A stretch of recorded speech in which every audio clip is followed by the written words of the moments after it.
So the next stage is the ears. And so the way that I do the ears is to lay a pencil, bring 2 strands of the yarn out just to the side of the center of the top of the head, take a pencil and stitch over it 5 times.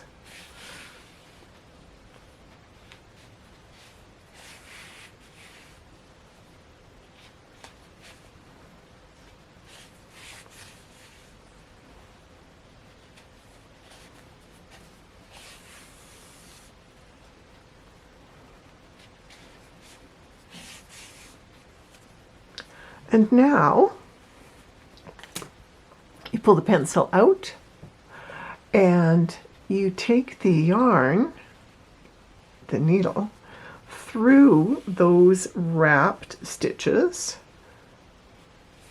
and you just keep stitching over those loops that you formed with the pencil to shape the ear. So it's like a padded stitch in embroidery.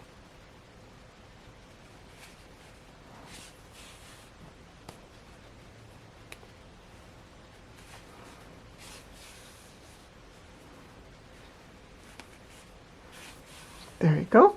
And when you've done the first ear, I think it needs one more stitch, then you take your needle through to the other side of the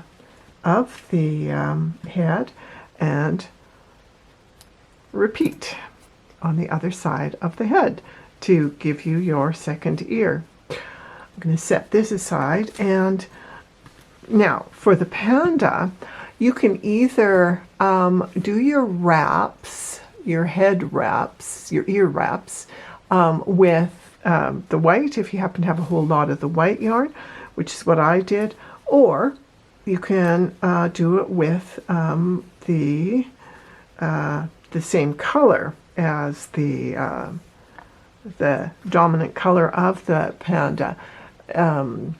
You can see I've got her ears done, and what a difference it makes having the ears and the eye patches. So I'm going to cut myself a couple of lengths of the black yarn, and I'm going to take, I need a bigger needle, I'm going to take the one end through the needle, don't need that there anymore, and then pull up the second end and thread that through the needle as well.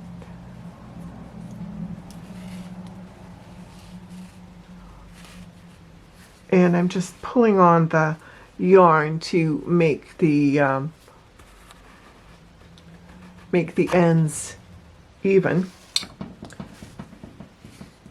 And now I will start doing the wrapping of those loops. Oh, okay, let's do a bit of a blanket stitch there to get that started.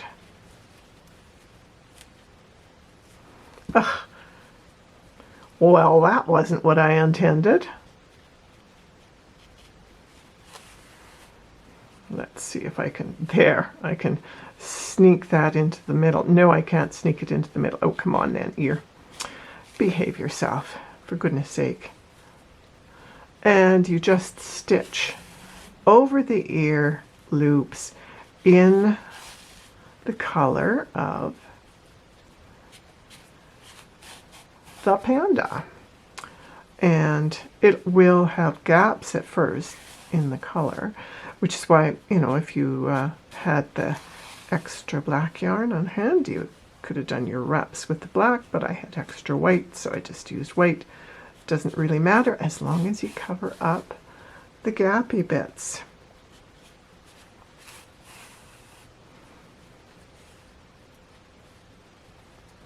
And once you have those ends, those little gappy bits all finished, you take your yarn over to the second ear, and it's like wash, rinse, repeat. You just repeat the second ear like the first. And if your ear isn't perfectly shaped, you can use your felting needle to just nudge that into shape. I'm getting all twisted around here, so I'm going to unspin my strands. So what I will want to do then, after I've done the ears, is to do the eye patches. And the eye patches are just embroidered on. And then I again use my felting needle. This is really coarse, bulky wool yarn, and so it's a bit on the tough side to stitch with. So it's a bit, it's a bit challenging.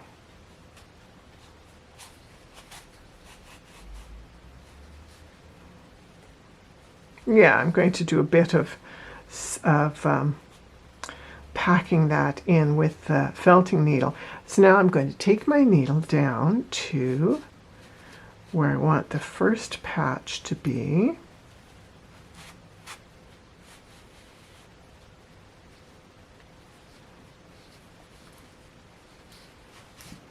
And I'm going to pull one strand out and leave it there, and then go across to where the other patch will start. And that way I know I've got this close to the same amount of yarn on each of the eye patches. Now you can see how I've done the, let's come closer. So I start here at the nose and go out, and then I just keep working to make a semicircular patch, coming out and then down again to the nose. And I don't pull them tight, I just am working them side by side.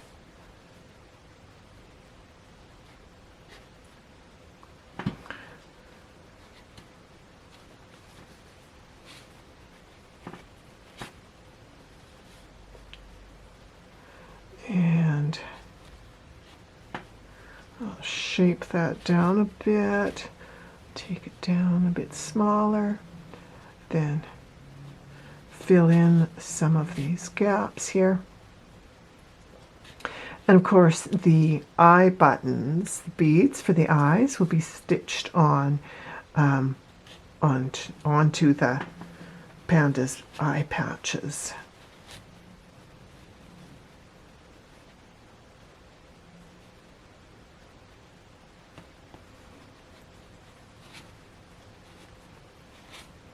Oh, you know, I think part of my problem was that my needle was in not too great shape, so it was kind of snagging in there. So you use your, I think that's about, this length here is about 9 inches or so. And you can now take felting needles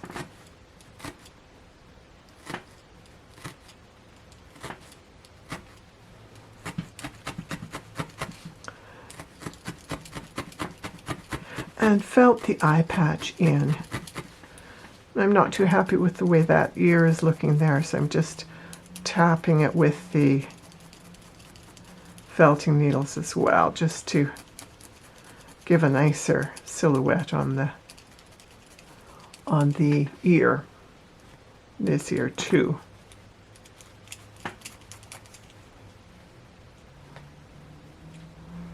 Pinch those stitches in a bit.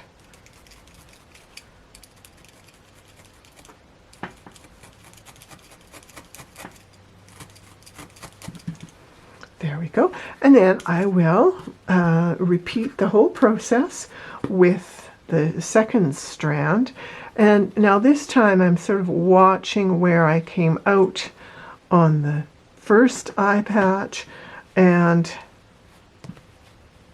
oh yes, this is a much better needle. Boy, it's amazing what a difference your needle makes.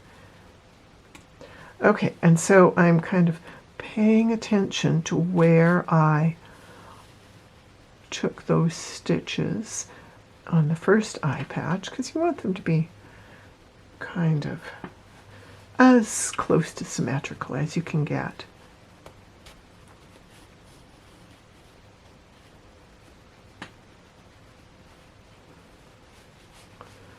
Poor bear, I'm pinching the little bear by its nose.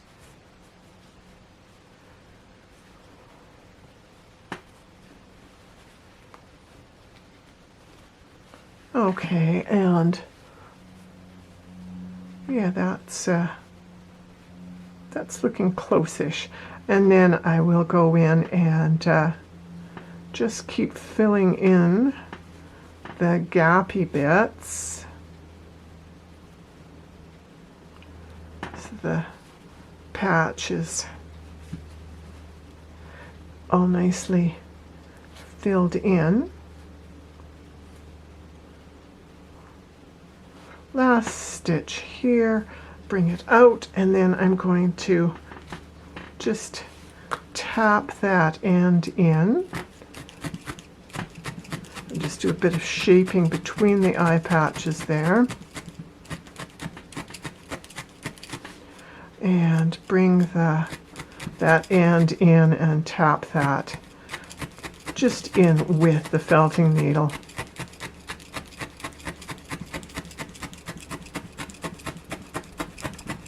There we go.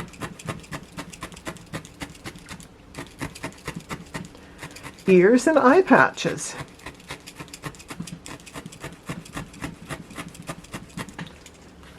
So, oh, by the way, I just wanted to mention I wasn't happy with the way this panda's collar was behaving, so I stitched down, I took a stitch at the end of each little ring of tatting there, and I'm much happier with it.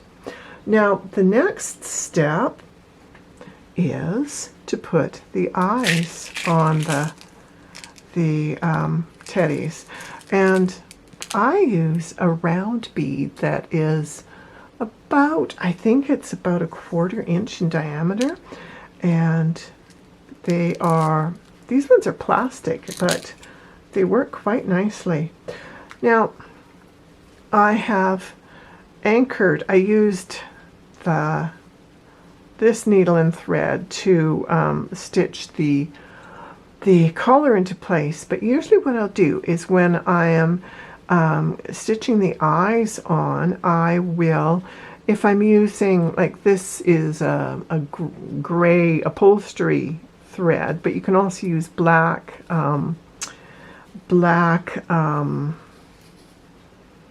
like sock thread or embroidery floss, and I'm just pushing that in here. I'm going to grab that needle, the point of the needle, and bring it out in the eye patch. I like to start it in the back of the head and bury the end in, I usually stitch in place on the back, and I'm going to bring my needle up and grab a bead. Come on, beads, cooperate. Okay, so where's the hole at the bead? There it is. Okay, and then I stitch it on and go through the bead hole at least 3 or 4, maybe more times, as many times as your needle will fit through the hole, and then across to the other eye patch and put the second eye on. stitching it in place.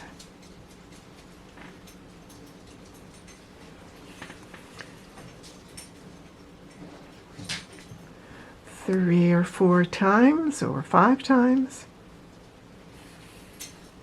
Okay, I don't like the way that's kind of opened up a gap there between the, there, get that closed again, between the strands of the eye patch. Oops, there. Well, oh, sorry, I was right off the camera screen there. Oops. Yeah, I'm so busy watching what's happening on the bear that I didn't notice that the that I had wobbled right out of the picture. Okay, and then what I'll do is I'll just go up to behind the ear, grab the needle with my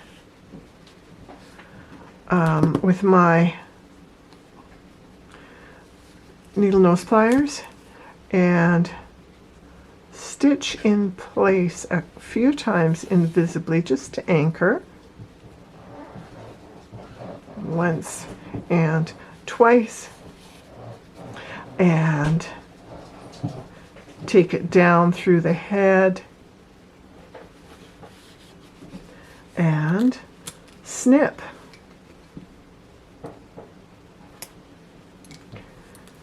So, got the eyes now, and the next thing is to embroider the nose and the smile. So I will gather up the bears and get ready to show you how that's done. The noses and smiles really make a big difference to the expression of each individual bear.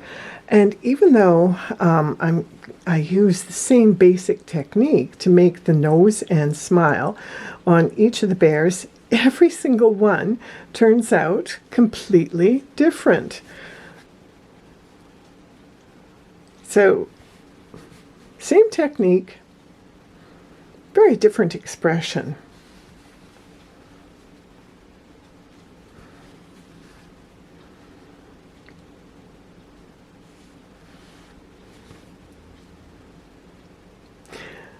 What I like to use is black sock yarn or other thin yarns for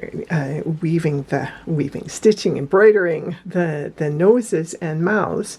But any thin yarn will work quite nicely. Embroidery floss works fine too, but I like the springiness that you get in a spun yarn. So I take it in from the, I've got 2 strands, like I folded a length of the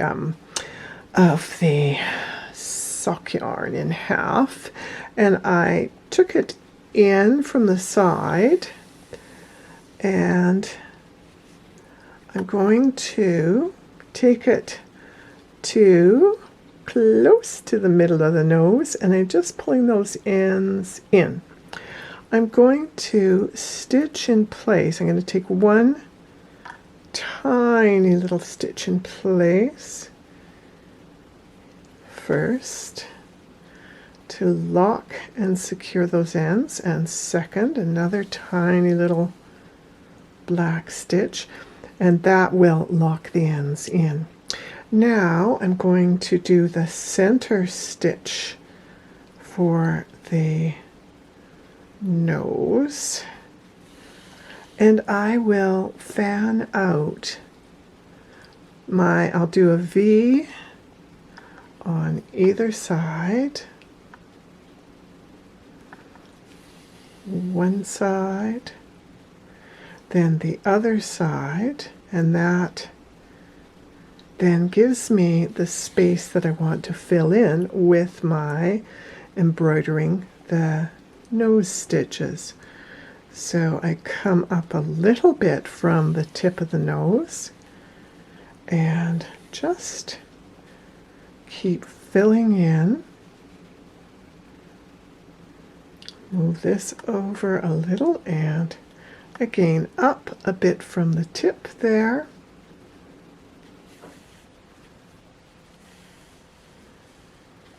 And you want the nose filled in quite completely. You don't want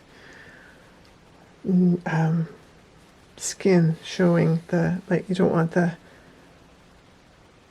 nose color showing. So there, that's a very nice nose. And now to make the smile, I come down about 1/8 of an inch, about 1/2 centimeter, and I hold that in place at the center, and then I come in and down at an angle to make one side of the smile. And don't pull up too tightly. And then I go across and I come in and move your hand, little bear, and come in and down and out. This little bear keeps putting his hand right in the way. And for her, there. It's okay, there we go. And so you let that smile sort of form quite softly. And so then you have a lovely smile on your bear. And then I take it in and I bring it out under the chin of the bear. And I'm going to get a pair of needle nose pliers so I'm not wrestling with it. There we go. Pull it out. Now I'm going to take it back through to the back of the head, and in the neck crease there I'll stitch in place 2 or 3 times, and then I'll come out through the head, pull up quite hard, because what I want to have happen is to have the end of the strands pop back inside the head. And there, that's how you make a lovely smile on the face of your little woven bear. Just going to mention a few things about embellishing, and that is I like to have a heart on the chest of the bear. These ones are little iridescent sequins, I guess, that I was given, and they work quite nicely. So I'm going to just mention a few other things. Now this little bear, I sewed tatting around the neck, and then did I tack down no, I didn't tack down the outside edges. I did tack down the corners here at the front so that this little bear has a lovely tatted lace collar and the buttons up the front. This little bear has a bow, and this one also has a tatted collar. And these two have hearts, but no tatting as of this point in time. Perhaps they will later. And this jolly little fellow has got, oops, his heart has gone funny here. There we go, straighten out there. Has got buttons up his sweater and a heart and a big happy smile. So there you have a handful of saffron teddy bears woven with love, and I hope that you'll have a delightful time weaving up a whole slew of teddy bears, and that they will bring you delight and joy. So happy weaving, everyone.